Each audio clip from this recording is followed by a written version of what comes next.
Yes, sirree. Got it. It's October 1st, and it it's looks like Halloween behind you. Those are very Halloween colors. very much so. It is October the 1st, and the season is upon us. As usual, welcome to Sunday Live Chat. And we're zipped all the way over to Bologna, Italy, with our special guest today, Mr. Justin Bennett, the Legendarios. Greetings all, Hello. as Data Bomb says. Hello, Data Bomb and Scully and all the rest of you guys on the side here. Hello, Well, Dre. Hello, Scully. Kisses. yes, Oh, kisses, kisses. the Legendarios crew in effect. So yeah, how's things going over there in Italy? Well, here in Italy, it's always la bella vita. Things are fine here. Me in this place, I've been basically jet lagged permanently for the past 8 months. I can Uh, imagine. yeah, so like I got back from the States 4 weeks ago because I did the unexpected summer run with Thrill Kill Cult because we had to reschedule some shows. And it usually takes me a minimum of 2 weeks to kind of adjust and get over jet lag. Yeah. And when I come back from the States to here, what happens is I'm wide awake at 3:30 a.m. I can't sleep. And then, I can't keep my eyes open anymore and I fall asleep by 6:30 in the afternoon. So knowing that I only had another month before I had to leave again, I Right. thought I would kind of like keep it that way. So I've been getting up super early at like 5:30 a.m. and going to bed at, 9:30, 10. So it's my bedtime now. Oh, So nice. I catch you just before bed. Let's get have a little drink. Cheers. Yeah, Gee, I'm looking forward to seeing you again. It's been a while, even though it seems like it's gone really fast. Um, you've been so busy. I mean, double dipping, you might want to say. Even two gigs in one day. Thrill Kill Cult and Skinny Puppy, and yeah, it's. I mean, it's great. It's nice to hear that you actually do think about prepping for time changes because of such little time at home. But so you zipped back over with Thrill Kill Cult again and finished off like what were the dates that were previously set up that what somebody got yeah, a we infected had hand? basically, yeah, we had basically a week's worth of shows, maybe 8 or 9 days worth of shows that we had to cancel because Frankie had an infection. And, when you're on the road and, if you have some issue, some health issue or body issue, you're thinking, all right, I just have to deal with it until I get home. The show must go on kind of thing. So that's where Frankie was at. And after about a week, this infection he had on his hand was just getting worse and worse. And so we were in Denver. No, we weren't in Denver. We were in Dallas, a D city. And we did the sound check and, we told him go back to the hotel room and rest because, that your hand does not look good. And then he showed up at set time and realized that he couldn't go on anymore.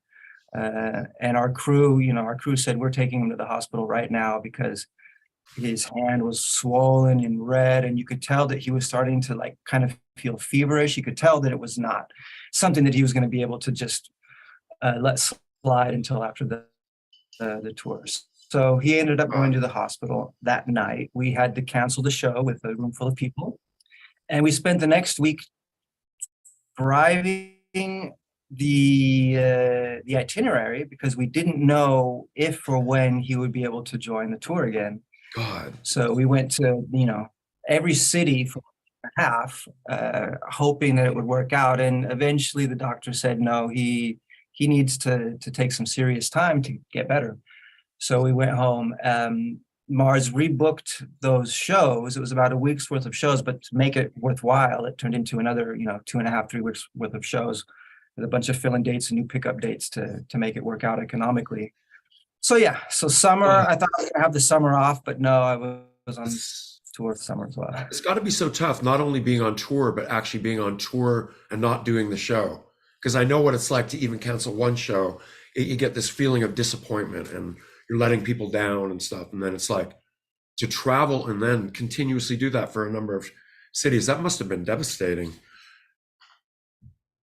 It was very surreal. Yeah, it was Yeah. weird and Oh, surreal. We tried to find fun things to do, like as a yeah. family.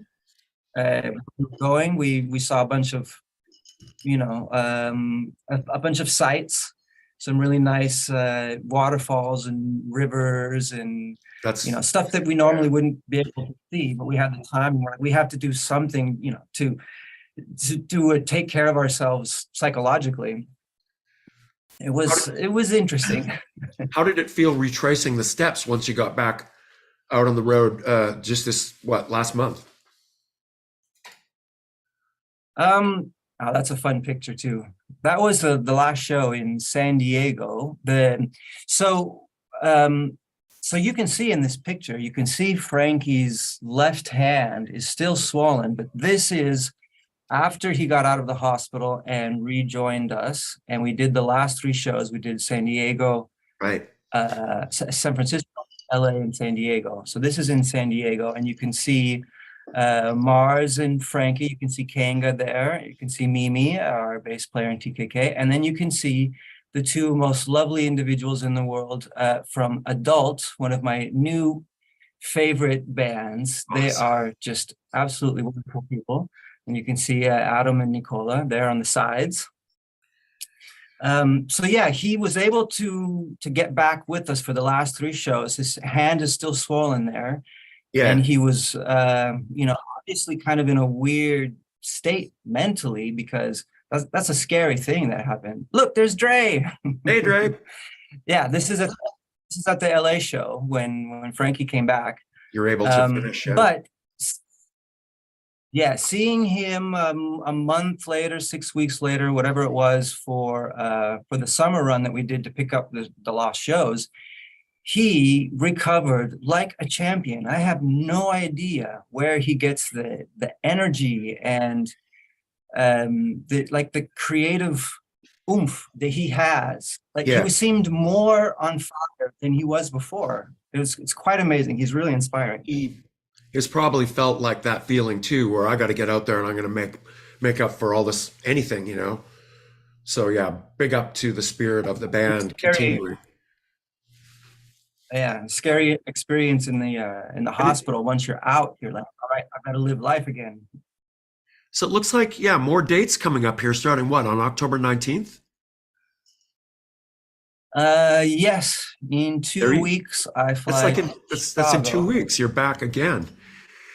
So you've got what? Is it extended past this one here? Is this the current one? No, this is it. From October 19th on, I fly out in a couple of weeks to Chicago, and we go from there. And you'll see that unfortunately there are some 2021, 23, 24, 25, 26, 27, some 5 shows. And okay, you're going to be a busy boy. Well, it looks like you're going to be well warmed up. Yeah. No, after the last show there on the 4th of November in Chicago, that night would be great if it were that night, but I don't know if there are flights in the middle of the night. Or the next morning, we're going to fly to LA, and that's like the last day of Skinny Puppy rehearsals in LA. Isn't that crazy? I mean, I hope I get to rehearse with y'all.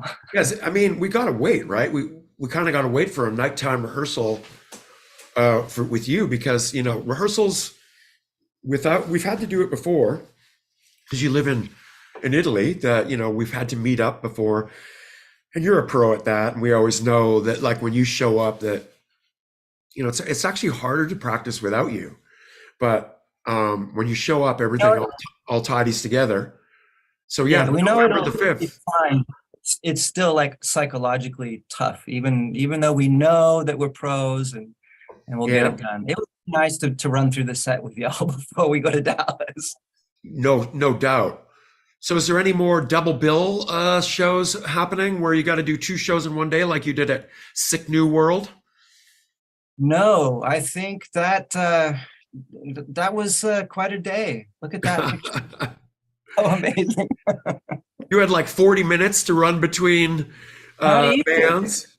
Or not even. no, actually less than that, right? It was like 15 minutes or something. Yeah, 25 minutes I had. So that was in rehearsals. So like, yeah, after the, what was it, the Seattle Skinny Puppy show, the next morning I flew down to LA. And so this was our one or 2 days of rehearsals that we did in LA before driving out to Vegas and meeting up with all y'all. And yeah, Vegas was a very surreal day. There's Stefano, you know Stefano. Yeah. Stefano and your pals in a few different bands now. Sort of skipping forward here, I guess, to your other friends in Italy here, Stefano and Yeah, Filippo. Stefano, Filippo, yes. Yeah, and so you got a lot of projects going as well with these guys and a new release, Ket Vector. Yes, that's what we have been doing lately whenever we have free time and all together. Well, Ket Vector is basically anytime Stefano and Filippo and I get together. They live a little north, about an hour and a half north of where I am in Bologna. So we see each other maybe once a month. And whenever we do, we jam, we spend the evening here or a whole weekend and set up a bunch of stuff and just make noise. And then, that sits in a library. And during COVID, we said, all right, it's time to go through the library and try and find a concept. And slowly but surely, a concept came out. And so that's the new Ket Vector record, which I'm really proud of, by the way. Which the new Ket Vector? Yeah. Yeah, I mean, you never know what you guys will be up to next because you have a variety of bands there and very busy you guys are with the record label and stuff. But on Rustblade Records on Bandcamp, you have announced the new Emergent Properties album, and that's what coming out in like 10 days or so. The official retail release is in mid-November, but we have worked out a month early pre-release that we're doing just through Bandcamp. So any vinyl or digital purchases through Bandcamp becomes available in just a couple weeks. Yeah, it looks like there's already a song up here, and you can find it on the Rustblade Records page on Bandcamp. And you can order, marbled vinyl and all sorts of goodies.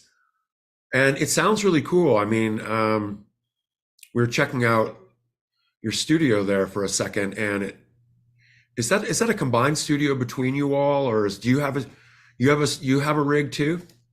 We all three of us have our home studios. The main hub is Studio 23 here, where I am, and it's filled with gear that Filippo and Stefano have brought. Maybe only 20% of the gear in here is mine. The rest is theirs, and so they're always bringing in new synths and drum machines. And Oh, so they leave it with you? Yeah. Every convenient. every 3 or 4 months, the gear setup completely changes in here, which is super inspiring. Like we'll change the gear, we'll change the way it's connected. I mean, we only have so many patch bays, so we have to kind of decide what the possibilities are going to be. And changing that up a couple times a year is kind of a nice little inspirational tool, creative tool. Yeah, I really enjoyed the chat. We had Stefano and Filippo on from Rustblade here. You can look it up on the Patreon chats here, and it was really cool. All of the relationships that Rustblade has with all of the old school Italian horror guys, and Dario Argento and Claudio Simonetti and Goblin, and great. I mean, as I have said before, you used to live here in Montebello, but moved over to Italy 15 years ago? Oh gosh, what was it? I moved here in 2006. So what is that? 18 years. There they are. You see? Look at those kids there. Look at those kids. Big up to you guys over there. And I'm always jealous because like I think these are the greatest guys. I They remember are. running They into are. Stefano in I can the confirm they are the greatest guys. way long ago, and I always remember him as like just the best energy. And so for you to team up with them and everything is it's just great. And one thing that really blows me away is how busy you stay and how busy I guess Stefano keeps you with not only that as you're a mastering engineer and you're mixing all sorts of albums. um, it's incredible to see like you're not just like some people may think of you as just Justin the drummer, but in fact Justin's like just as much an engineer and mastering artist as he is and musician on many different uh, projects. I was really interested to see on justinbennett.net how it goes into the details about all the mixing and mastering that you've done lately. And basically all the projects on here is just like insane. It's Yeah. insane, as Edward would say. That's a lot Yeah. of work. So, I mean, what is it that you enjoy the most? I mean, do you really love playing, or do you really love getting in there and tweaking stuff on a remix, or composition, or mastering? What's your real what's your real enjoyment? Probably Uh, drumming. that's it's an amazing question because I don't think I know the answer. Oh, good. Um, I I can't do anything for too long before I need a break from whatever it is. Um, that maybe the thing that saved me like from some crazy potential drug addictions in the past, just because anything after, I'm lucky. I know people, knew people that aren't with us anymore because they fell into some drug addiction holes that they just couldn't get out of. And so I feel lucky that anytime I've had some bad brushes with drugs in the past, my psyche just eventually just says, this is too much. I can't do it anymore. I have to change. And so I've never had that issue. Luckily, knock on wood. That's really good because you did come from the camp of which that could have been a different story. Being, Absolutely. Absolutely. being the whole Ross Williams Christian death world and everything. Was that somewhat challenging to go through that? It was absolutely. It was. I would be lying if I said it wasn't hugely important and influential, and the experiences were a big part of like my growing and learning and all of that. But yeah, it was weird in that kind of way where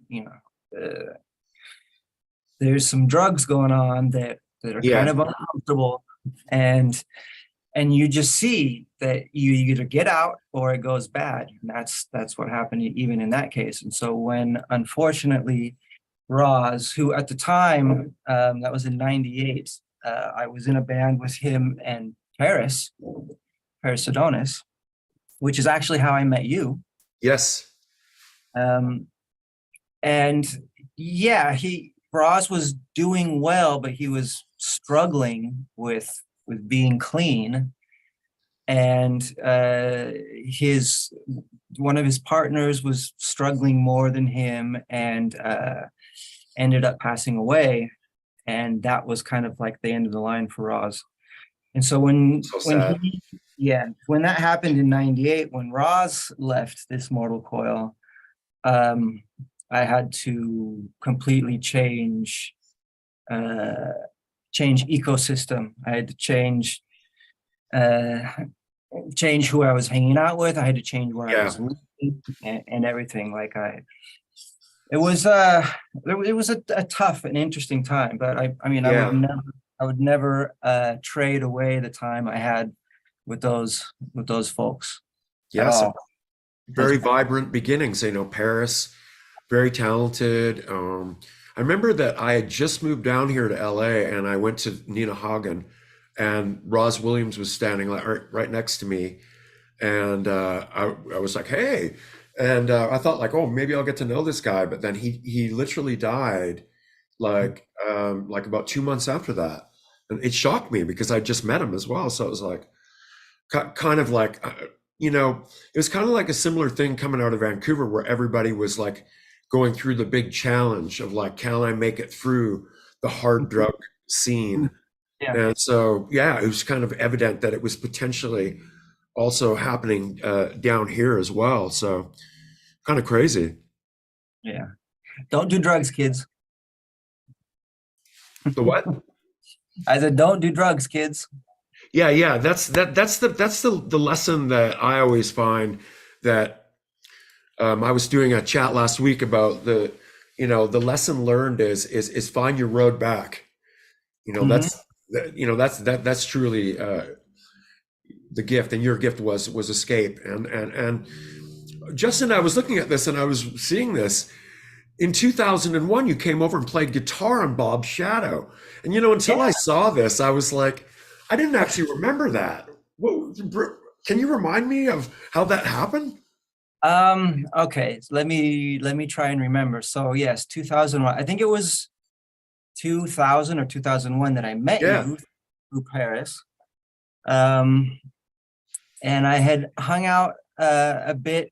Well, once I had the chance to meet you, I was obviously already a fan of Skinny Puppy and Download. Actually, I think it was Download was the connection that made it happen because I was working on an album in LA for a major label, like a new metal album, and Anthony Valsic was the engineer on the record.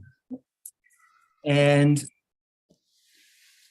about 2 or 3 weeks into the recording, once we had all kind of gotten comfortable with each other, and the producer Josh Abrahams had gone home for the evening, we had decided we would hang out and smoke pot with and record some stuff to see where it might fit into the album. So we spent an evening there. What was it? It was NRG Studios in LA, and we were smoking with and he was asking us about what kind of music we were into because he was trying to figure out the connection. We were doing new metal, but it was kind of industrial new metal. And so he was trying to figure out like where that influence came from. So when he asked me what I was listening to that week, I said, oh, well, the last thing I listened to was Download. And he's like, Download, like Kevin Key Download? I said, yeah. And he's like, I'm staying at his house. And I was Small like, world what? again. I find this whole thing is the small world theory in that sense. But I mean, how did you end up coming over and playing So guitar though? yeah, so then when I ended up coming over there between Paris and Brie and Foo, we hooked it up to like I came over and I met you and we hung out there a couple times and we were vibing. So I would come over with Denise, on the weekends. We would spend a Sunday there for a while. And there was no Skinny Puppy at this time, mind you. So um at some point, uh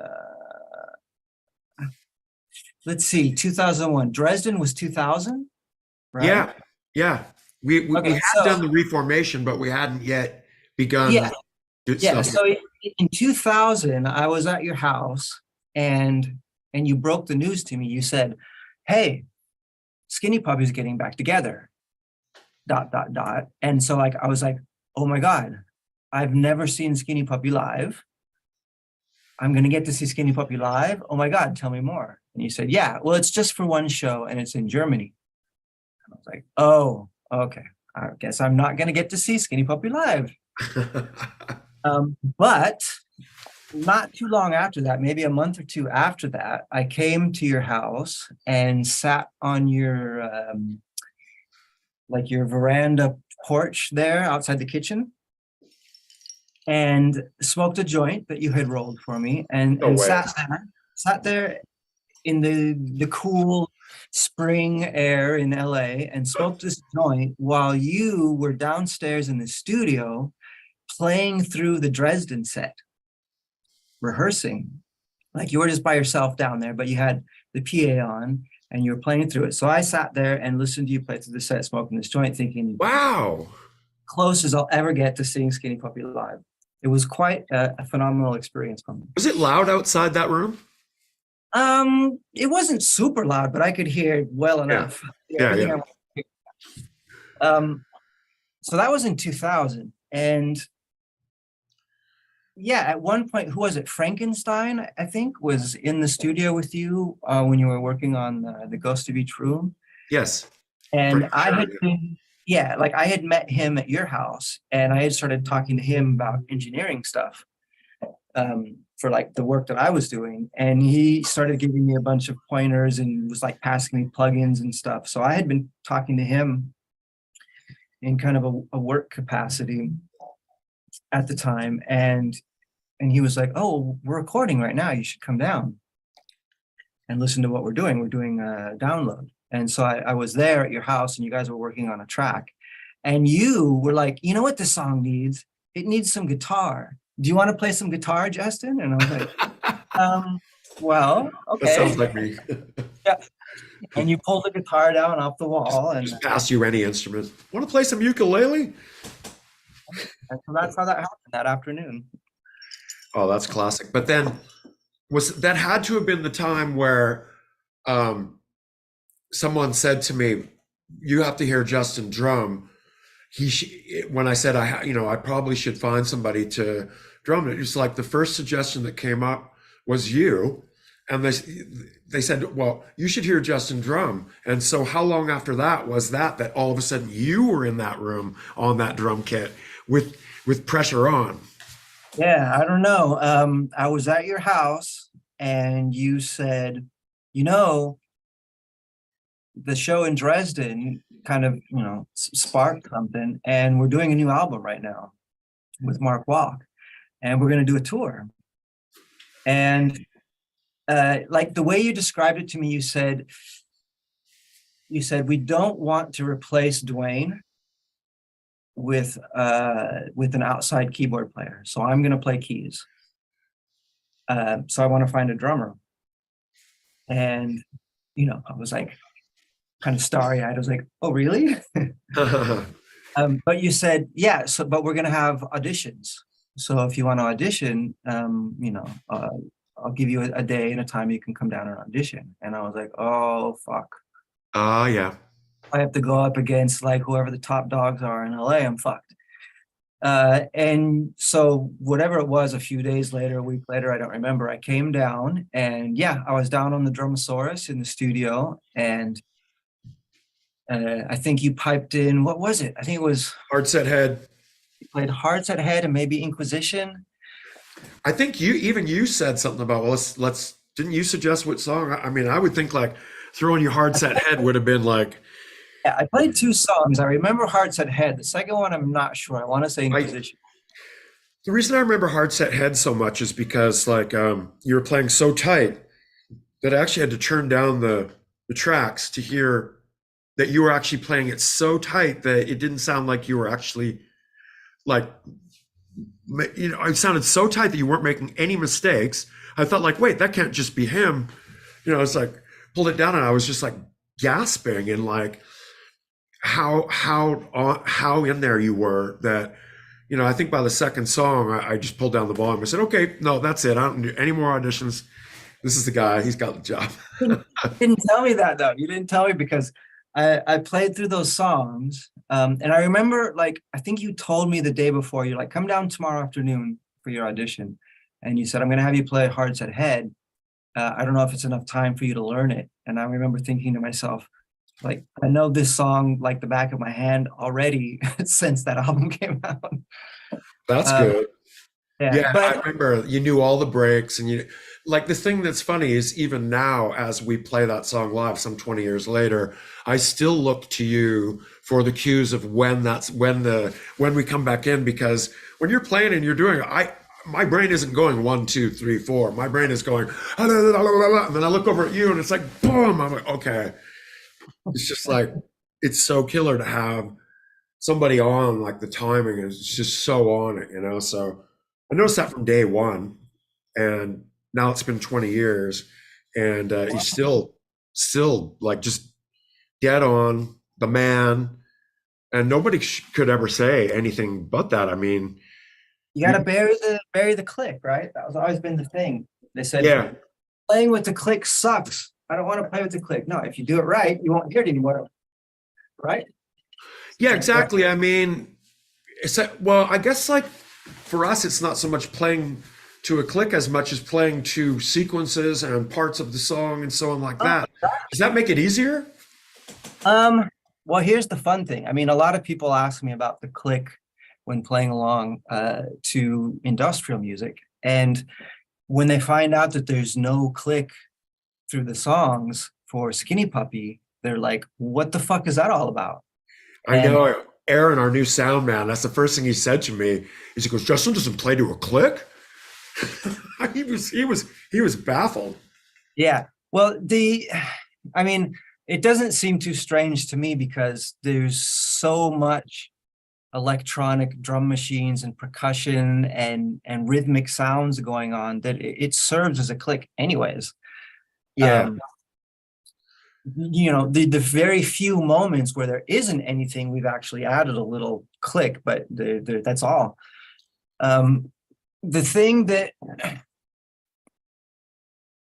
like, man, I didn't know that Aaron said that. That's interesting. The thing with Skinny Puppy though is that a lot of the music isn't in time like machine time. That's kind of what was great about Skinny Puppy, back in the day, is it's kind of an organic psychedelic industrial. It's not always super machine perfect. Yeah. Back in the day when you guys were recording a lot of the early stuff, the the time in the drum machines wasn't super tight, and when everything is going to tape machines, we know aren't super tight. Um so even trying to put a click track to a Skinny Puppy track now, Ah, it is like trying, it's an uphill battle. It's not even worth it. The song, just yeah. play the song, go for it. But that day at your house, after I auditioned, when I was done and I came up out of the studio, and you were like, yeah, man, that was great. We'll let you know. I didn't say okay. I was guess Yeah, I, like my I knew, impression I was that, knew, but I'm surprised I didn't tell you right away.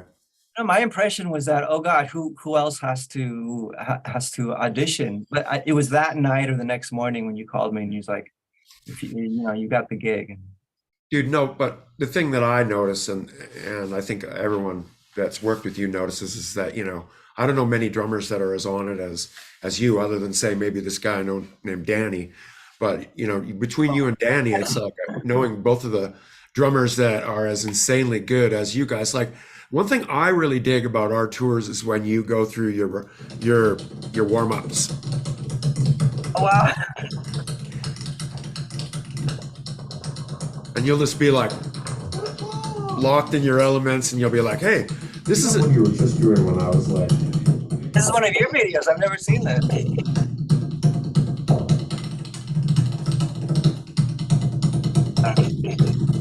Must be like 15 minutes before going on stage. Listen to that though. What is that? That's beautiful. I mean, Look come at on. the That's what you salsa. call. I love that in the dressing room. How like before we're going on, I start like it makes me want to dance. It gets the dressing room all up and moving, and just many of the things that you do are quite astounding. For instance, the what do you call the one-handed drum roll? Oh, yeah. What do you call that? I think it used to be called like a gravity roll. I'm not very good at it. I could do it well enough to like do an example of it. Look at that. hell Yeah. yeah. I can't like use it in a song because I've never put the time in, but I know how to pull it off. Like the physics of it, I understand. Is that like I noticed that Danny Carey basically still takes out the old syncopation drum book, you know, the very beginning one, drums and syncopation, and basically goes through the exercises there on a regular basis still. Do you do that too? Absolutely. Absolutely. I mean, it was a lesson that I learned late in life, unfortunately. When I moved to Italy, and there were periods where I, maybe 8 months, 9 months, or a year before the next tour, I was so like enamored with being in a new country, and I just wasn't thinking about the drums, and I wouldn't play the drums for 6, 7, 8 months at a time. Oh, I can Thinking only imagine. I would sit down behind the drums and be like, holy fuck. Like any instrument, it's just as much about maintenance as it is the initial work. So even something as simple as like the most simple thing you can do on the drums, a single stroke, hand to hand, 1 1 1 1 1 roll. Just because you've worked that out and got really good at it in the beginning doesn't mean you can like turn your back on it at that point. You have to maintain it. Keep it up regularly. Yeah. So all the basics, everything you're doing in drumming is built on a few basic building blocks. And so you have to be faithful to those building blocks on a daily basis all your life if you want to maintain your access to them. There it is, another time.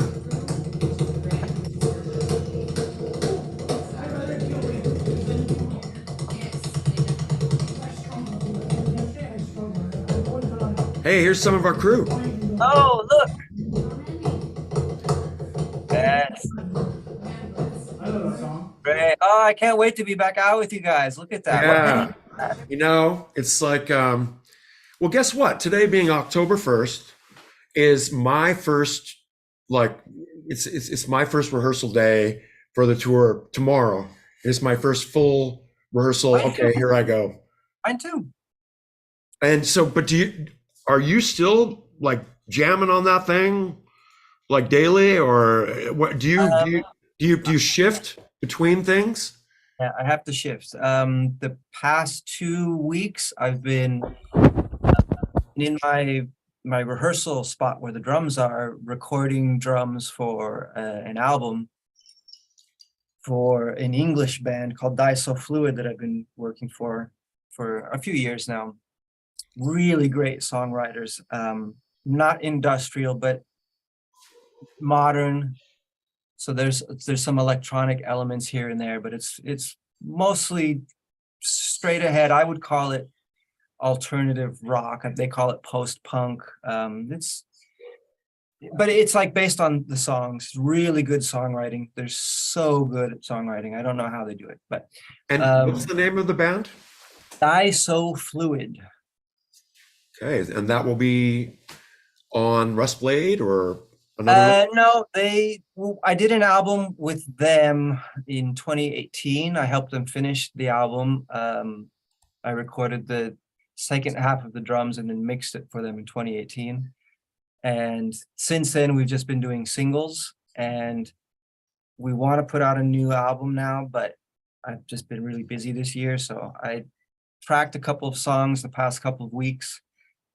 But tomorrow I'm running through Skinny Puppy sets and TKK sets all day, every day until I leave. So I'll have to. Oh yeah, you too? Yeah, the Die So Fluid album. I will have to pick up where I left off in January.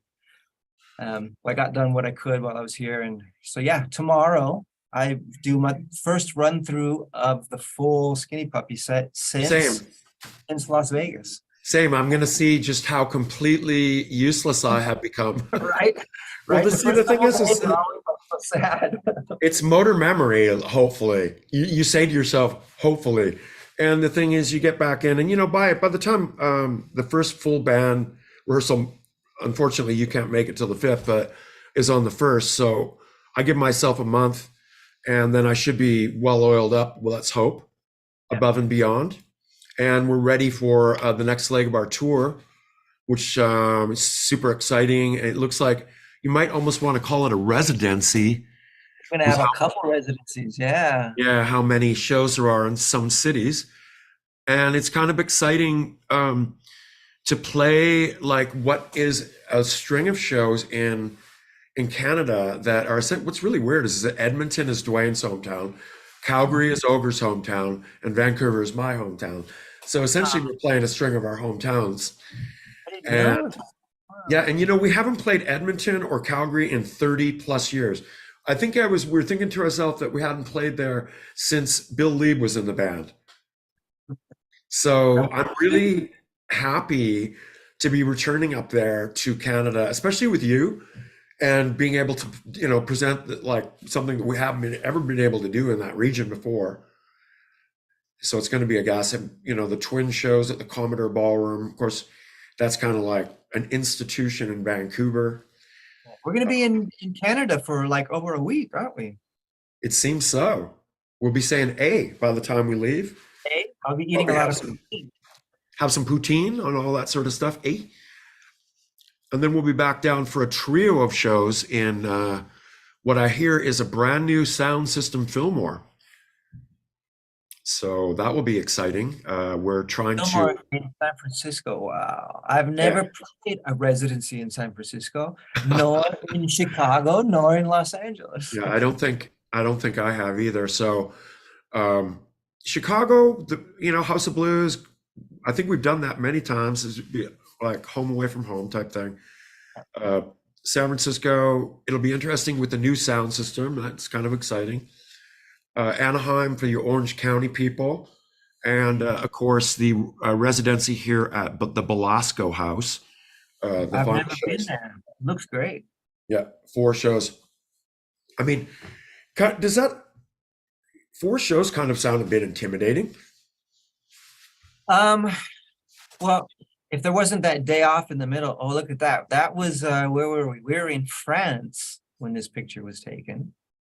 I like my bewildered look on my face. Yeah, you're like, what's going on? We Oh, were I wasn't wearing my glasses. That's how blind I am. it was still early. We were maybe 20 minutes from going on, 10, 15 minutes from going on at the Download Festival in France. And you probably have that look because maybe Blink 182 is on stage at the same time. Like you're hearing Blink 182 as this picture is being taken. Oh, I think you're right. It's all coming back to me now. Yeah, no. So yeah, the tour, make sure to get your Too Dark perk. I wish this coffee was real. Whoever sent me this, thank you very much. It's a great idea. Not real. But I think the start of the last tour, this is us here. And I gotta say, the last tour was a complete blast. It was. It was way more of a blast than I expected it to be. I expected it to be a little harder. Well, not that it wasn't hard, but I mean, the relationship between everybody on the tour was just made it for me. I just thought everybody got along grand. The audiences, these footage, these things you took, these cam shots from your drum cam are pretty classic. Montreal. That's Montreal. I remember because that was Stefano's birthday was the night of the Montreal show. And so I took this, I was trying to get him on a live feed for his birthday, but it was too late. They were already asleep. So the only thing I'm kind of missing is that, we're not going to have our bus, so we won't see Matthew and his outfit, but hopefully we'll figure out how to have antics backstage. We won't see Dre trying to crawl into his bunk. Will you miss your bunk though? Yes and no. That's look at that party time. We'll just have to get down in our dressing room much like this.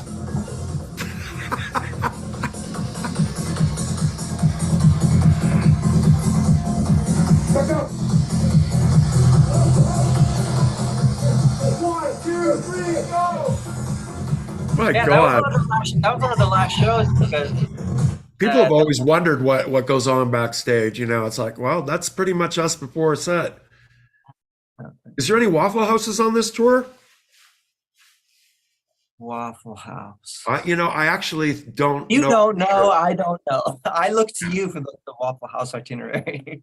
but I know we have the truck, but I'm going to mess the bus. So big up to the bus, even though that bus wasn't that nice. It looks nice. It wasn't as nice as it looks. But yeah, I'm looking forward to getting going again and seeing your. Are you going to still have the white kit? They are giving me the same exact kit. I said, please give me exactly what we had. And about a week later, they said, all right, it's confirmed. Nice. I really like that kit, the Tama kit. Now, this is my one biggest frustration is when I'm here and you're back there and I Oh, can't look, you can't see see you. me. Yeah. And I think we've sorted it out for this tour to bring you up. And Matthew has, I think Matthew's going to adapt some sort of like Yeah. If different approach.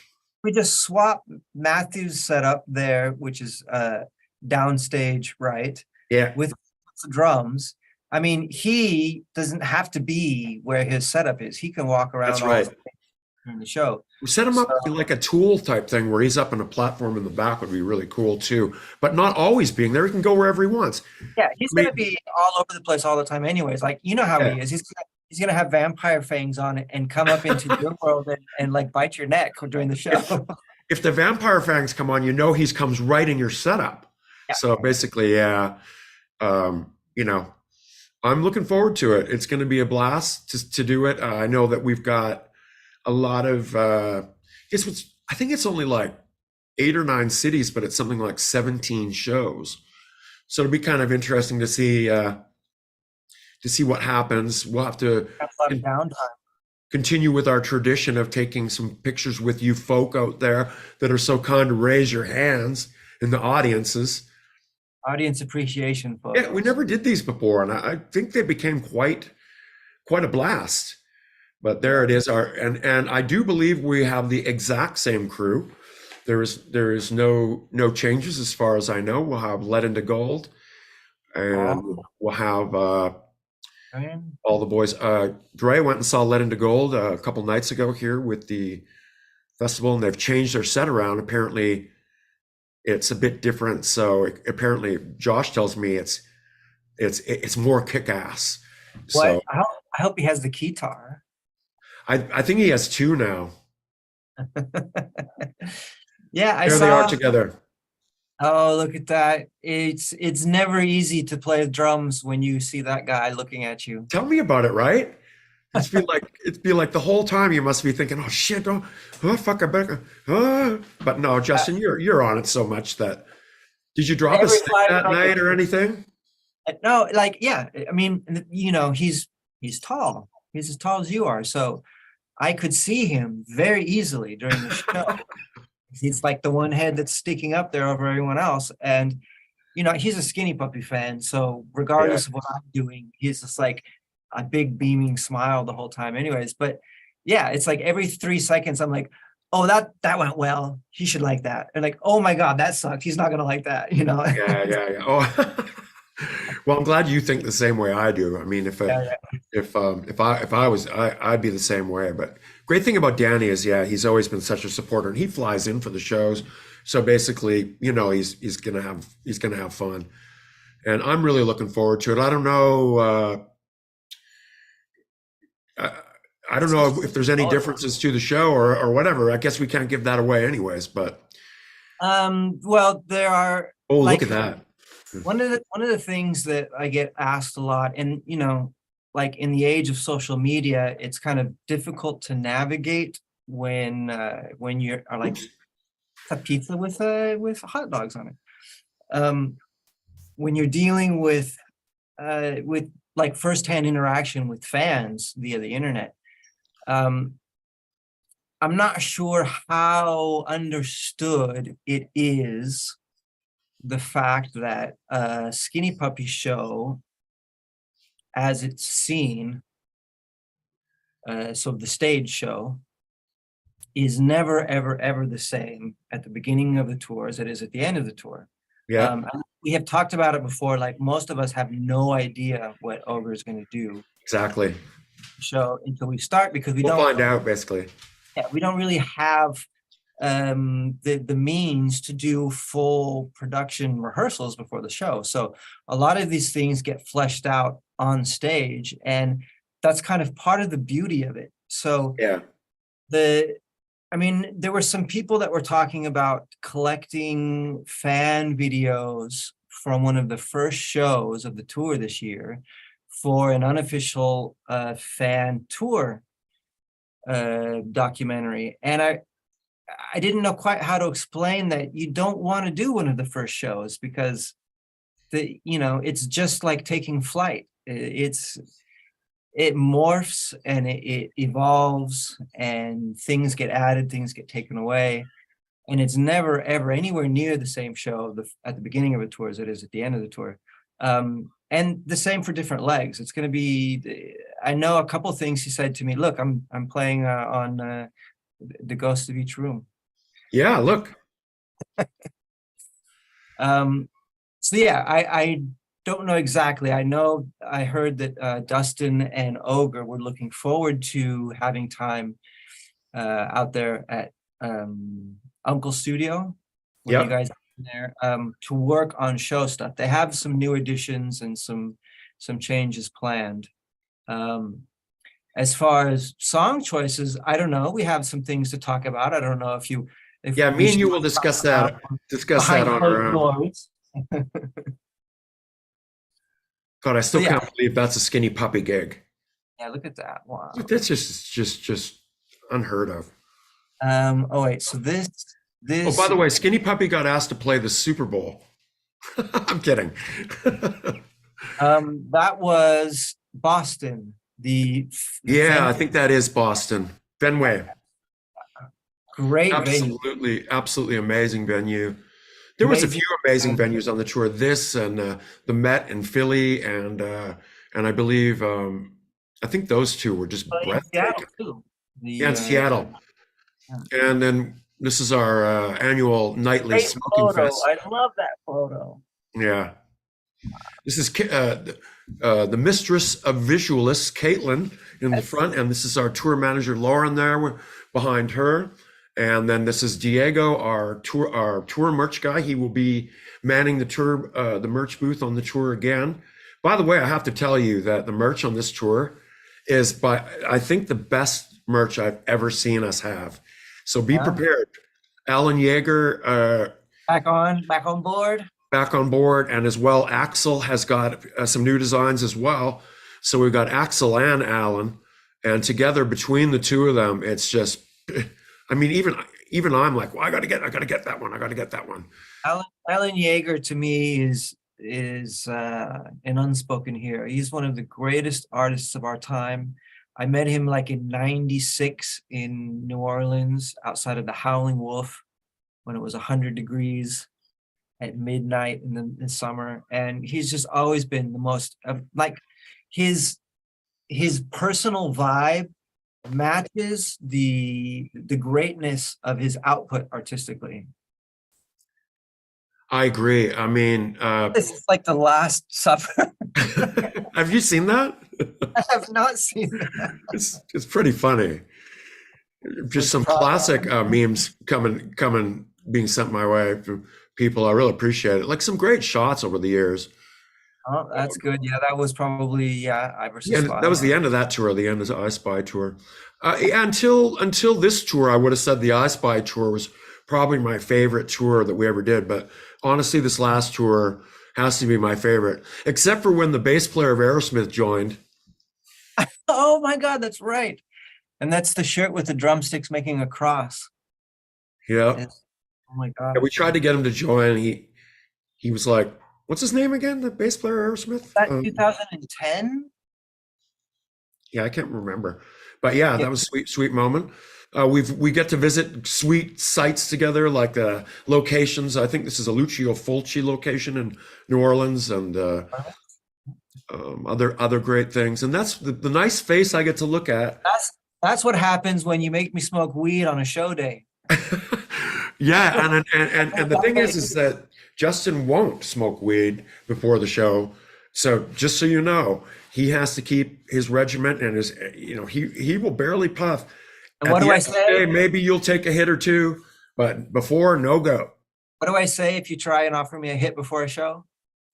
Too close for comfort. Too close for comfort. And there's why. Is he gets a little bit, yeah. But looking forward to seeing all you people out there again with Justin and with Matthew and with Dustin, and we'll all be back in your city soon.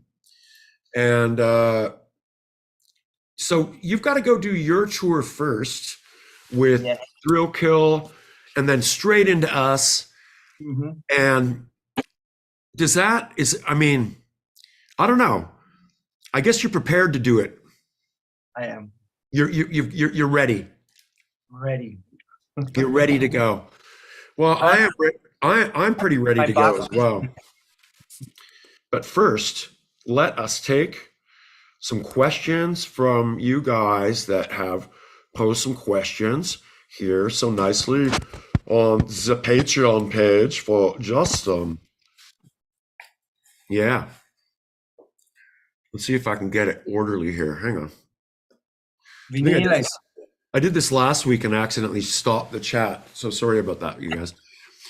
Justin is one drummer I never get tired of seeing. I love how creatively you set up your kit to work with Puppy's music.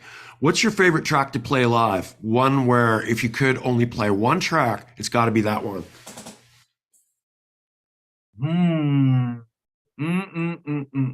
Well, there are quite a few. It kind of changes from tour to tour. But if I had to pick one that is usually one of my favorites, it's going to be Morpheus Laughing. Morpheus Laughing I is couldn't have guessed that one. I mean, I really enjoy playing that song live. It is one of the hardest songs in the set. Is it one of the hardest ones for you as well? in an interesting and fun way. Yes, it's one of the ones where I get to kind of be the most expressive. It gives me a lot of opportunities Right. to stretch out. Yeah. I'm terrified to play it tomorrow because I'll be like, I'm gonna want to just play it, but then I know, no, that's just not gonna happen. So what I'm gonna do is I usually start off with just playing the bass part, and I'll play the bass part until I can make it all the way through the song without even thinking, and then I'll incorporate the second hands stuff. But yeah, that's the method. Thanks for your question, Juno. Oscar, hi Justin, love your drumming. I think you're our generation's most important industrial drummer. What's a Skinny Puppy song you've never played you wish you added to this last leg? And it's funny that I actually answered the question here and said, that's funny that Justin and I have had this talk, and so I believe we have implemented said song idea. I don't know if that's going to go down or not, but is there another song other than that one, Justin? Oh, okay. So the one I want to say I can't say. Yeah. Second one. All right. Skill testing question here.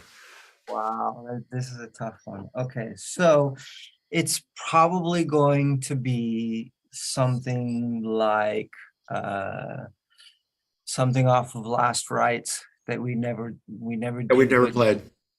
could have. I mean, the most kind of rhythmic, groovy ones we've done. So I guess it would have to be something more psychedelic, like maybe Circus Stance or something like that. Yeah. That we've actually done as a band. Those songs are so tough live. Even when we tried to recreate Nowhere without Dwayne, it's like there was something about the way Dwayne played the chords in Nowhere that it just doesn't turn out the same. And all right, so this is what I'll do. I'm gonna go backwards. River's End. Yeah. I would dig playing that live. I don't know how enjoyable it would be, like it's kind of, down tempo, but So that's tough. That song. that's where I am, like mentally. I like Yeah. to listen to music laying in the We've grass. never played that one because it's so tough. Yeah.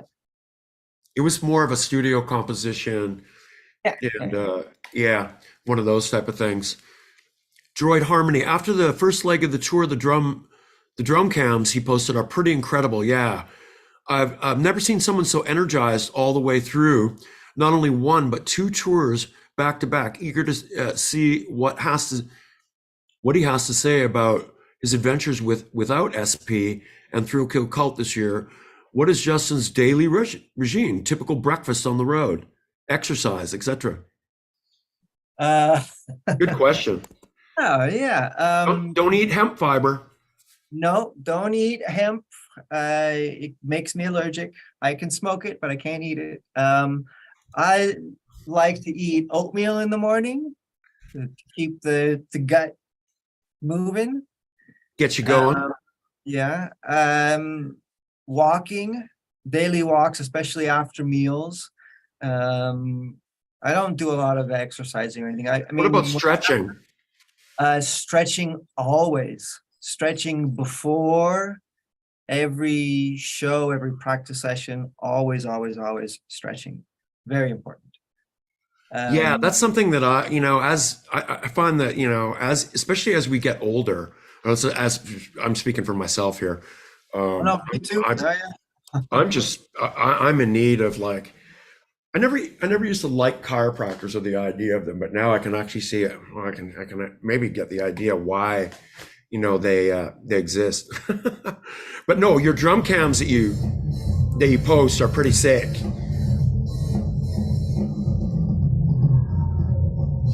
Check out Justin's drum cam adventures on his Facebook page.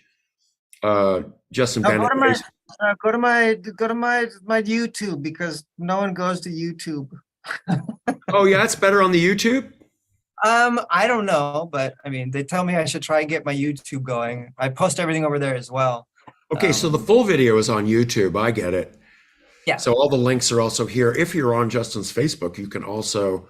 Well, there aren't any full drum cams on there because you got to come to the show if you want to see a whole song. Yeah. Oh, and you guys, I thought that was great that you got back from tour, and then the first thing you did is went to Amsterdam. Oh my God. Do you want to hear this story? This is Yeah. a month ago. So I finished the Skinny Puppy tour. I finished the Thrill Cult summer run. And I felt pretty, I didn't feel trashed physically. I felt like, all right, this is good. I've still got like a half a year of shows to go. I'm not feeling, too taxed physically or mentally.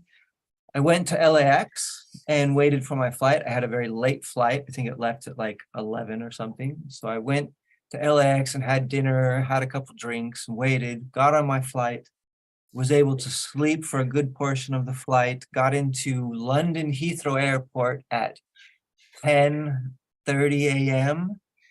And the airplane, after it landed, sat there before going to the gate for about a half an hour. So obviously everyone's like, what the fuck's going on? And then the captain came on and said, well, I guess you've noticed that we were just sitting here at about 6 a.m. today. The entire air traffic control IT system went down.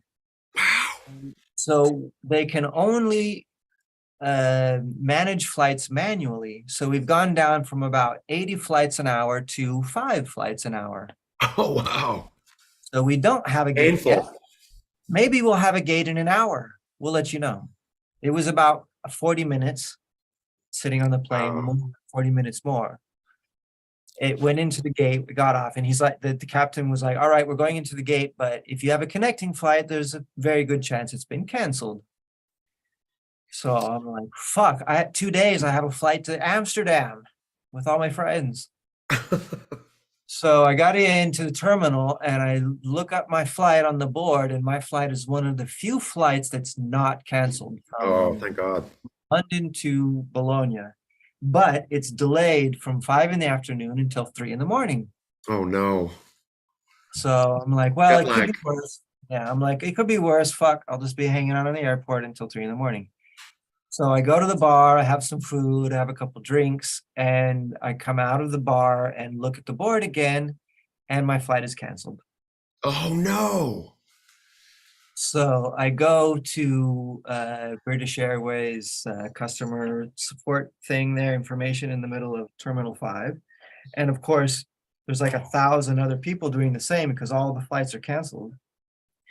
And the poor people working there at the desk can't handle that like sudden influx of people. They're like, look, we can't do anything. You need to leave the airport. You need to find a hotel and find a flight, and we'll reimburse you. So Oh, like, how sad, and especially being that tired and stuff. so they're See, like, go. I had to leave. They said, leave and go get your bags, and then try and get a new flight. So I went down to baggage claim and waited there for about 3 hours, and they never called my flight. So then I got in a line with about 1,000 other people, and I was in the line for about 2 hours. When I got up there, it was a useless line because they were just telling people, we don't know what to tell you. You need to book your own flight, go find a hotel. Like, we're not, this is one of those things that happens once every 10 years where we just don't have, we're not set up to deal with this. So I didn't have any of my luggage. I'm like, is my luggage lost forever? Like, what the fuck? I tried to find a hotel. They're all completely booked at that point because I had waited, 4 hours for my luggage. And Francesca and I, like, I'm trying to text with Francesca, and we're both looking for flights at the same time and trying to coordinate. And, I'm trying not to have a panic attack at this point. yeah. I'm like, what the fuck? Maybe I just need to like stay here for a couple days and fly straight to Amsterdam. I don't know. The app, the British Airways app, finally by chance showed me a seat that was available, super expensive. Like, we're talking about $150 seat. And I'm like, oh, there it is. There's one available. It's $800. I'm like, fuck, I'm not going to sit here any longer. So I bought it. And it was for 8 o'clock the next morning. There were no hotels. So I spent the night on the floor of the hotel in London. Not the hotel, the airport. My God. At Heathrow Airport, I spent the night. And the next morning at 8 a.m., well, at like 5 a.m., they opened up security. So I went into the terminal and hung out in the terminal. At 8 a.m., they started boarding for our flight. I boarded onto the plane. We're all sitting there. And then they said, you know what? This plane can't go to Bologna. It's too heavy. But we have another plane. So we're going to have to deplane and go to another terminal. And Are you kidding? so I God. got home the next day. I was in London at Heathrow for almost 24 hours. I got home the next night, and I was pretty emotionally scarred for about 24 hours, and then I got over it. Wow. And then you were ready to travel again pretty quick. And now I'm ready to go. But you went to Amsterdam right away, right after that. How many days was it after that? So then I had a day off. I slept for a day at home, and then the next morning, Francesca and I went to the airport. And Oh God, I'd be terrified to take a flight at that point where that's happening. Don't take British Airways. I guess that's the cue. Well, it was every airline, right? It was Every like airline. But that picture that you showed before at Damkring was the next day. Like, Francesca and I got in first at like 10 in the morning, and we walked to a place that was having breakfast, and we ate breakfast, and then we walked to Damkring, which opened at 12:30 in the afternoon, and we went straight into Damkring. That's a good way to start. Yeah, and started getting blasted. And then Stefano and Matilda got in a little bit later, and we said, we're here, come find us here. So they came and met us there as soon as I got off the airplane, and that's when that picture was taken. Well, usually you go to Amsterdam to see a concert. Did you go for a concert? No, we just went to Play. Well, it was originally planned as a 100th birthday celebration for Francesca and I, because we both turn 50 next month. Oh, no way. You don't look a day over 35. So both of us were like, all right, 50 each, that's 100. So we're going to have a 100th year anniversary. But it was actually kind of a secret because Stefano proposed to Matilda. Oh, nice. Amsterdam. Congratulations, I hope is in order. Yes, absolutely. Oh, excellent. Congratulations, Stefano and Matilda. Matilda? Matilda, Yeah, that's great. What a great place to do it too. Oh, I can't wait to be back in Amsterdam again. You know how much I love that city. Absolutely. Joseph Ibarra. Hey, Justin, you're always so rock solid live and amazing to watch. I was wondering if the main big kick is being triggered by your kit or layered with one of Kevin's. You always have beautiful timing against the program drums, and my own band's drummer could use some pointers. Much love. So this is always a technical decision to make for industrial bands. With the Thrill Kill Cult, we have for the past few years been using triggers on acoustic drums. Well, I was using like an electronic snare pad, but I don't like the lack of balance between no air moving from a real snare and real cymbals. Right. So now I've been using a cocktail kit with a real snare with a trigger on it. And so each song has the actual electronic snare from the album sampled. But with Skinny Puppy, the approach has been more of like, at least from my point of view, is like a 2-drummer setup, where you might have a band like, say, King Crimson, where you have 2 drummers, which I think now they have 3 drummers, which is insane. Yeah, But really. you have 2 drummers playing at the same time. So from a front of house perspective, there are decisions to make in every moment. Sometimes maybe one drummer is taking a primary role and the other one is more of a percussionist, and vice versa. And so front of house has to mix that way. And that's the way I look at Skinny Puppy.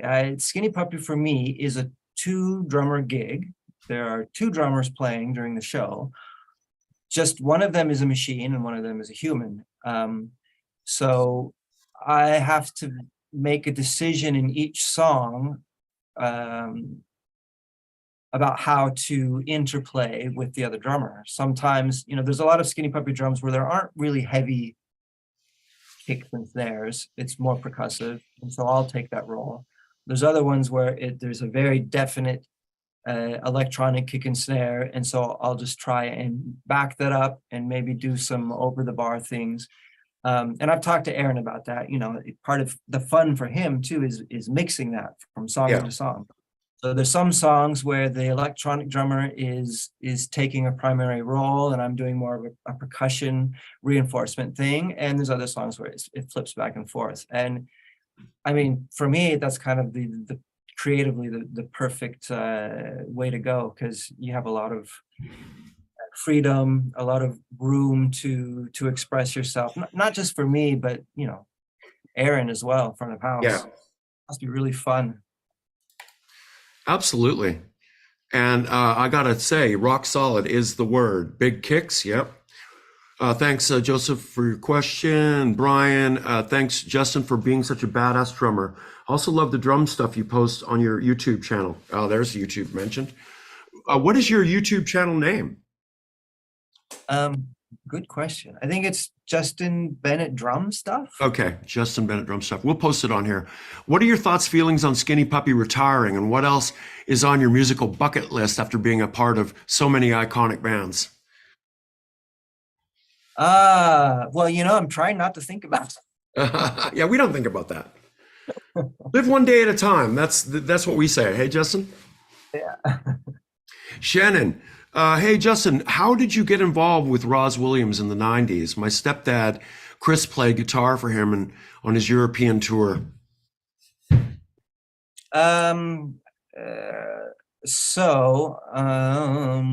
actually met Paris Sedonis first, who was looking for a drummer for his experimental band EXP. And when I met him, I was not really playing drums. We were just kind of making noise recordings.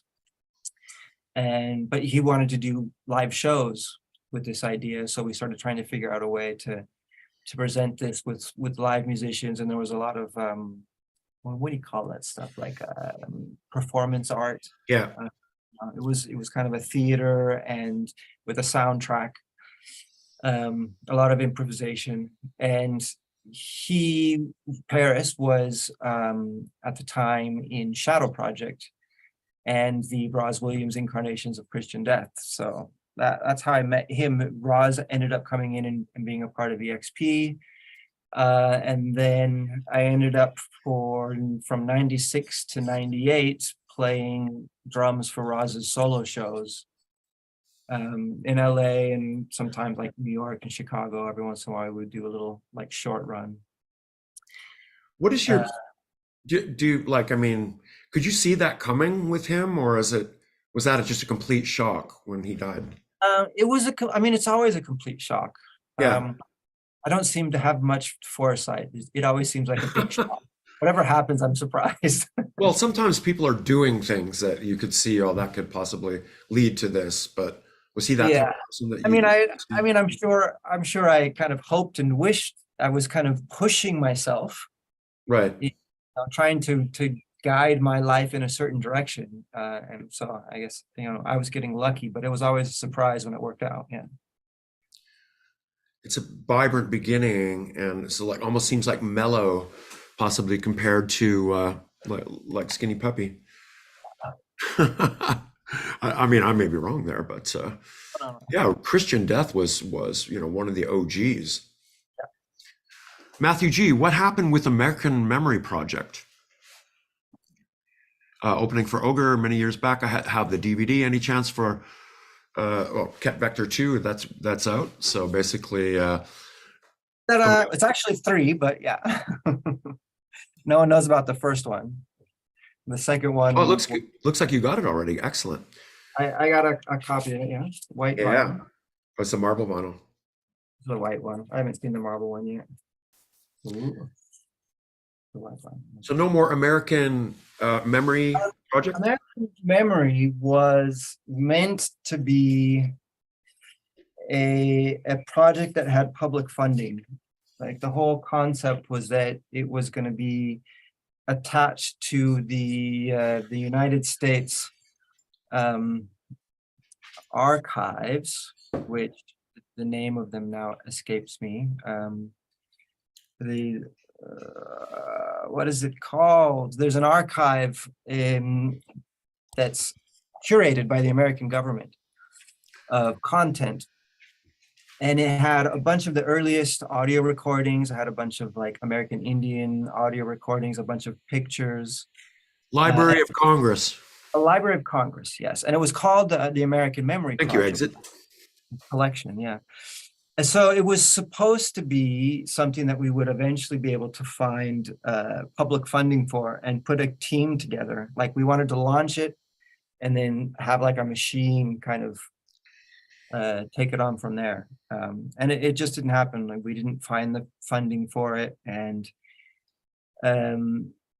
we would have liked to have pushed it forward, but it would have been a full-time expensive proposition on both of our parts, and without any kind of public funding, it just kind of went on hold. I'm sure to this day, William is still hoping that someday he'll get that big grant, and if he does, I'll be there and we'll make it happen. Yeah, I remember it was really cool. The visuals were really cool. How you guys played behind the screen. It was really interesting. Yeah, the Of course, concept. Bill's always been a great video editor, and it certainly seemed to. It was Video super content. interesting. Yeah, video content was amazing. Yeah. JC Snow asks, does Justin have drumming lessons online that you offer? Do you offer drumming lessons?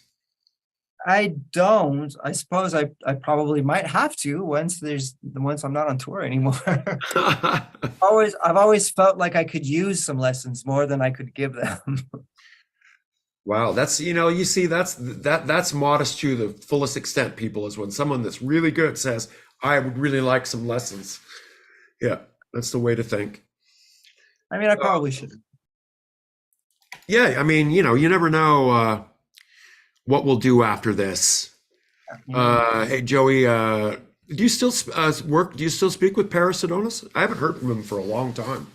I haven't. There are maybe. Well, I wanted to say a few years ago, but time flies. For sure, here a few years. I mean, I work with Paris Adonis on Involution, and we had a great time jamming on that. And have not seen Paris in at least, I'd say, more than 5 years. So big up to Paris, wherever you might be. I haven't seen him.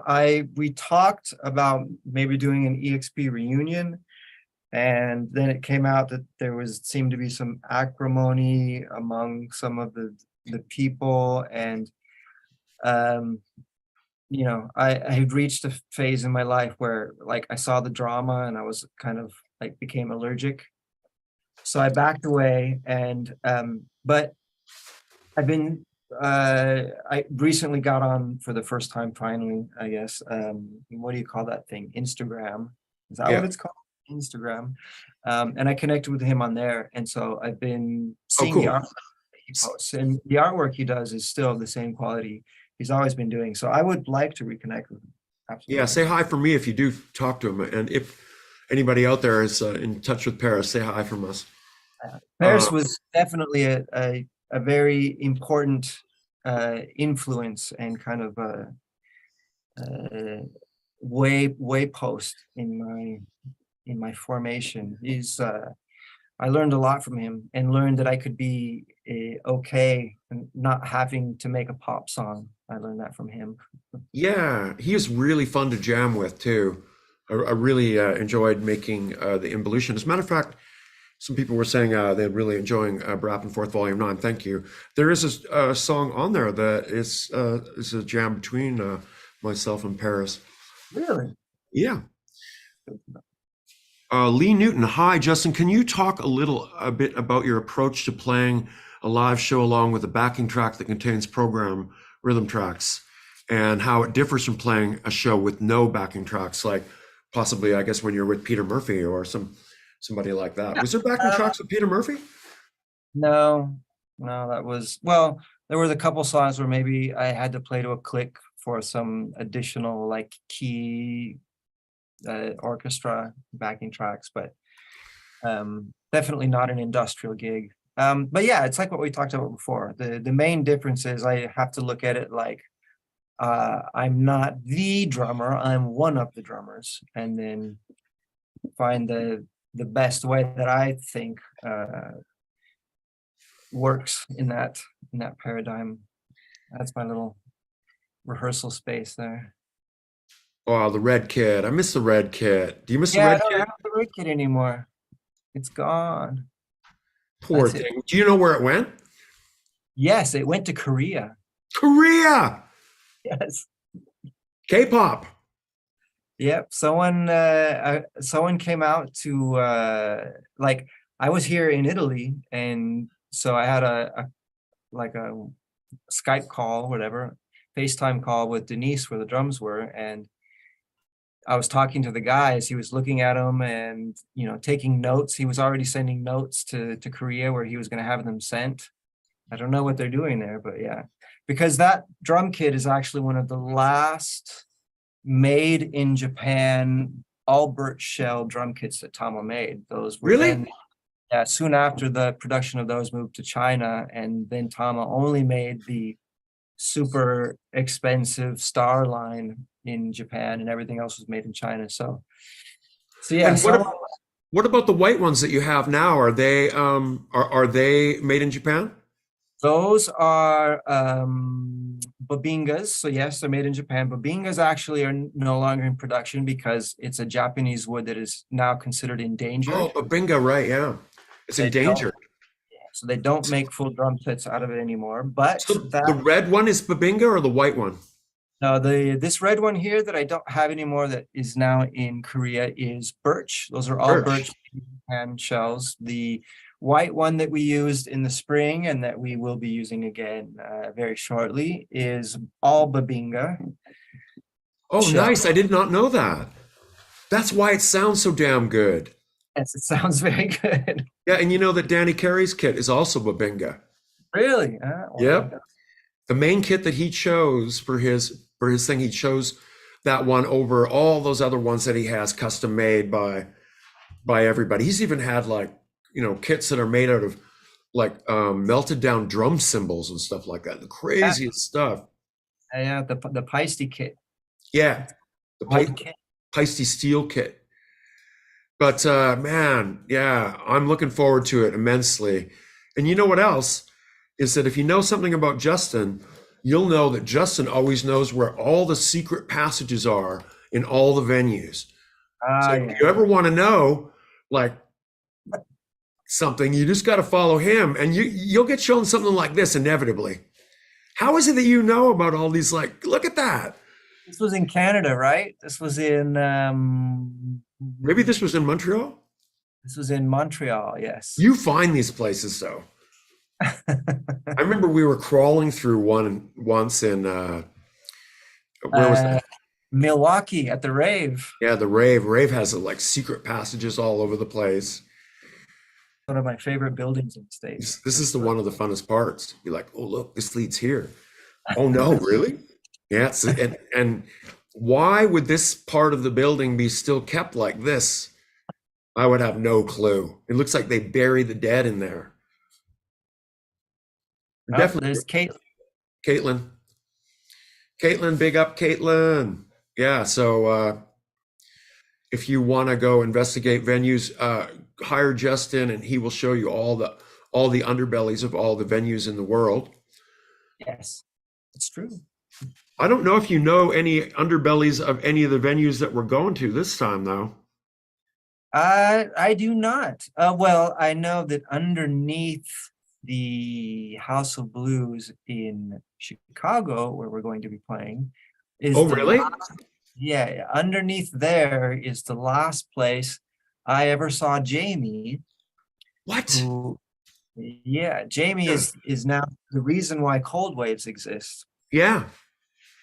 The last time I ever saw Jamie was after a Skinny Puppy concert down in the basement underneath the Chicago House of Blues. Jamie Duffy. Jamie Duffy. Yep. Yeah. A Chicago personality that everyone pays tribute to. We lost him a few years back, and very sad indeed. I don't know. I think the only thing left is for Rihanna and I to come visit you and Francesca in Italy. I think that will seal the deal for me for 2024. I've only ever been there in Italy with you once before. Wow, look at that. Here's Scully. Scully, big up. Ska. And we got spoiled. I actually got to try real Italian pizza.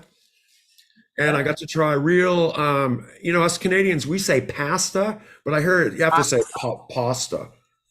Pasta. Yeah. How do they say it in Italy? Pasta. Oh, pasta. I thought it was interesting that when you told me that the last time I saw you, that you actually hadn't spoken English in a couple of years. Oh, yeah, because it was our first outing after the pandemic. That's So amazing. That's amazing that you I had like full conversations in English for 3 years.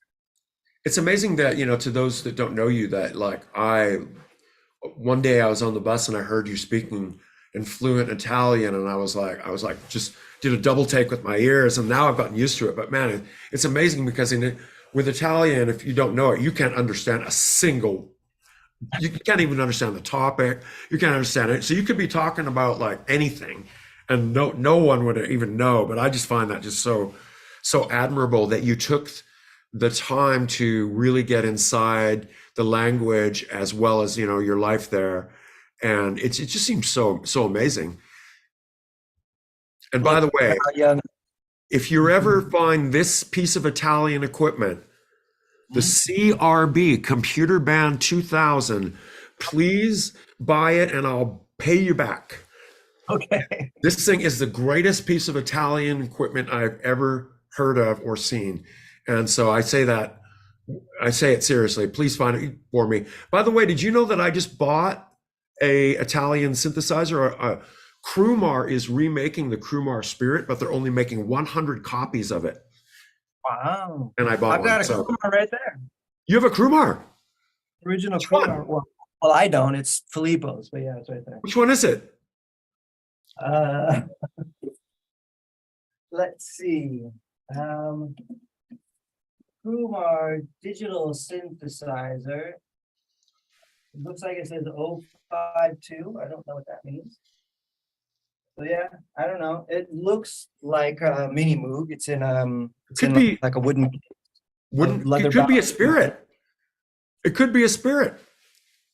Look, there you are. You're in Bologna there, and then you and Filippo and Stefano live in what's known as the Golden Triangle but you guys live in the triangle of Italy, right? One of you lives here, one of you lives here, one of you lives here. Let's see. So I'm in Bologna. Stefano is in, let's say, near Rovigo, there in the middle, and Filippo is near Venice, kind of in between Venice and Chioggia. Yeah. See, it's a that's triangle. us. So I just want to say that I'm looking forward to visiting your golden triangle again, and maybe venturing south. I've heard that none of you guys have been to Pompeii. What? We have not. Krumar. Let's see here. Wow, I don't recognize that. Yeah, me neither. It doesn't have a name. It just says Krumar Digital. You are in Italy though, so basically it could be a rare model that Stefano was. Has he had it for a long time? DS2. Okay, DS2. That's what it is. Yeah, that's a great one. That's the Sun Ra model. You can what? Hook it up and check out all the cross modulation shit on that. The thing is pretty amazing. Yeah. Well, when you come out, you and Filippo, Filippo knows all those things in and out. He has to show me what's up with that stuff, but I am immensely looking forward to that, and so after the tour, the one thing to look forward to is like the things that we don't know what will happen yet, but we'll have to make something awesome. Yes, Venice is awesome. Everybody send us your pictures live. Yes, thank you all. Exit, JC, Dell, Oscar Ramirez, Scully, Dre, all you guys on the side here. Justin, thank you so much for joining us on the Sunday live chat today. I'm looking forward so much to the tour with you. Big up to Francesca there. And what's your puppy's name? Hi, Francesca. How are you? I'm having Halloween What's makeup. Come si dice? Prove. she's rehearsing for Halloween. Yes. I love that costume that you got going there. That makeup is amazing. Excellent. Are you guys going to do anything special? Do they do anything special for Halloween in Italy? Well, I'm gonna be on tour for Halloween. So Oh, no. next Friday we're Yeah. going to an amusement park that stays open late and has Halloween nights every Friday night in October. So that's what she's preparing for. Can't wait. You look amazing, and I Thank just you. think, You yeah, too. Can't wait to see you. I cannot wait to see. Are you going to come out for the tour? Just for the LA shows. Oh, that's perfect. The LA is the ending. Okay, we got to have a grand party, right, Rihanna? Rihanna says hi too. Hello from I'm ready Rihanna. to see Rihanna and have a party together. Yeah. Yeah, Can't we'll wait. all do that. Thank you. Love you. But Justin, you got to go to bed now. It's your bedtime. Francesca, you look amazing. What's your puppy's name again? Annie Luce. Luce. Good night, Annie Luce. And besantos los pantalones. Yes. Good night, you guys. Good night, all. Ciao.